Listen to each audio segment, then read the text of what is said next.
Nobody prepared me for this part. Not the business books, not the mentors, not the courses. Nobody set me down and said, building something of your own is going to bring up every single thing you've never fully dealt with about yourself. And if you've been trying to build a business, or if you've been thinking about it and something keeps stopping you that you can't quite call, this video is for you. Because in this video, I'm talking about the emotional side of building a business. I'm talking about the part that lives between your strategy sessions and your revenue goals. I mean the part that makes you question everything on a random Tuesday afternoon. I'm getting into the part that nobody puts in their highlight reel. And stay with me through this one, because at the end, I'm going to share something that's going to make the path forward feel a whole lot clearer and a whole lot more doable. And somewhere in the middle of this video, I'm going to share a resource that has helped women move through this faster than anything else I've seen. When most people talk about the emotional side of entrepreneurship, they go straight to imposter syndrome. And yes, imposter syndrome is real, but I want to offer you a different lens because I think imposter syndrome has become a catch-all for something that's a lot more specific. What most women experience when they start building isn't just, I don't feel qualified. It's more like, I don't know who I am outside of what I've always done. Think about that for a second. If you've spent 10, 15, 20 years being a professional, a provider, a high performer, and then someone asks you to show up in a different way, that's not a skills problem. That's an identity disruption. And identity disruptions are uncomfortable in a way that no amount of strategy can fix. You can have the perfect offer, you can have the perfect price, you can even have the perfect website and still feel completely frozen because the blocker isn't your business. The blocker is the part of yourself you haven't given yourself permission to become yet. Here's the thing, the discomfort you feel when you try to build something new isn't a sign that you're doing it wrong. It's a sign that you're doing something that matters. Comfort is the baseline of something familiar, right? So when you get into this, you're working to build something that's unfamiliar. So of course it feels weird. Of course it feels risky. Of course there are days where you wonder if you even know what you're doing. That's not failure talking though. That's growth talking. And growth has a very similar voice. The women who make it through this part aren't the ones who stop feeling it. They're the ones who stop letting it make decisions for them. Let me get a bit more specific because I think one of the loneliest parts of building something is feeling things you didn't expect to feel and assuming that that means something is wrong with you. So let me just say these out loud. Let's talk about grief. Nobody talks about the grief of leaving behind who you were supposed to be. The version of success you were handed as a blueprint might not be yours. And letting go of that, even when you want to, it feels like a loss. Even when what's on the other side is better. And loneliness. Building something new, especially alongside a career or a family or both, can feel incredibly isolating. The people around you might not get it. They love you, they support you, but they don't fully understand what it's like to be building something from scratch while also holding everything else together. Then there's the comparison spiral. You open the app, someone just hit 6 figures. Someone just launched their 3rd offer. Someone is on a beach again talking about passive income. And you're still trying to figure out what to name your thing. Look, that spiral isn't about them. It's about the gap between where you are and where you believe you should be now. And that gap is painful, even when it's completely unrealistic. And lastly, let's talk about the guilt. The guilt of wanting more. The guilt of spending time on something that hasn't paid off yet. The guilt of prioritizing yourself in a way that nobody taught you was okay. All of what I just said is normal. All of it is part of this. And the fact that you're feeling it, it means that you're in the process, not behind it. Now, if any of what I said resonated with you, the next thing I'm about to share is going to mean even more. There's a free training I put together that teaches you how to take what you already know and build a real income stream from it. I'm not talking about a side hustle. I'm talking about a structure. And this training covers what most women get wrong when they start, which is usually that they're trying to build without a foundation. If you want access to it, drop the word income in the comments and I'll make sure you get all the details.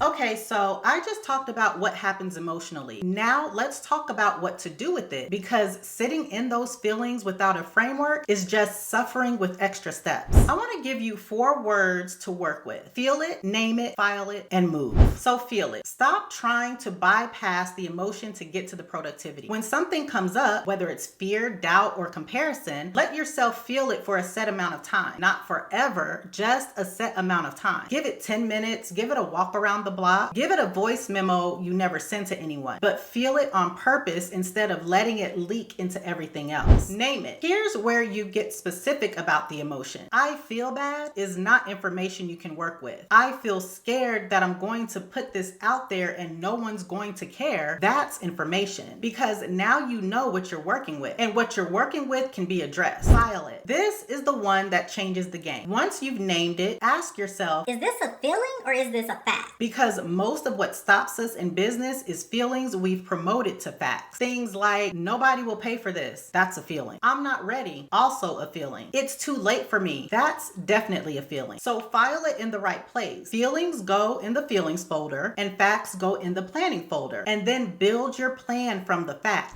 Move. Now it's time for you to take one action. Not 10 action steps. 1. Send an email. Write a first paragraph. Open a doc. Record a rough draft. Make one move that tells your nervous system we're doing this. We're not thinking about doing this. We are doing it. Listen, the emotional side of building a business doesn't go away, but it does get quieter the more evidence you give yourself that can move you through it. And here's the thing about evidence. It compounds. Every time you feel the fear and do the thing anyway, you build a little more proof that you're someone who builds through hard things. And that proof, it becomes the foundation of your business. Now I want to take a step back for a second, because everything we've talked about so far lives inside of a bigger context that's worth talking about here. Most of the emotional weight of building a business isn't just about the business. It's about what the business represents. I'm talking about options, safety, the ability to say no to things that don't serve you, the ability to say yes to things that do. When your income lives in one place, one employer, one salary, or one annual review, the stakes of everything else feel higher, because they are higher. When one stream of income is all you have, every decision feels suffocating. You ask yourself, should I stay or should I go? Should I speak up or stay quiet? Should I ask for the raise or be grateful I have a job? A second stream of income doesn't just change your bank account. It changes the energy you bring to every other decision in your life.